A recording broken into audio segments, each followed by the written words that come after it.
Correct me if I'm wrong.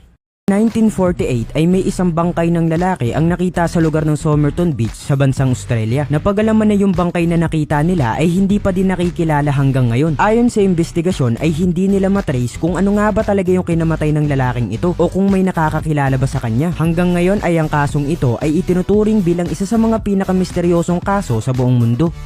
Ang lugar ng Rapa Nui sa bansang Chile ay napupuno ng napakaraming stone figures na sinasabing ginawa ng mga sinaunang tao. Ayon sa pag-aaral ay mayroong 6 to 60 feet ang mga statwa dito. Sinasabi ding ginawa ito ng mga panahong 10 to 16th century. Naging World Heritage din ang lugar na ito at sinasabing napakadaming tao ang bumibisita dito para makita ang mga napakagandang mga stone figures. Inutusan ni Pope Gregory IV na i-exterminate o patayin lahat ng pusa sa buong Europa. Sinasabi niya kasing yung mga pusa daw, lalo na yung mga kulay itim, ay ginagamit daw ni Satanas para sirain yung mundo. Dahil dito ay nagkaroon ng pagkalat ng virus o sakit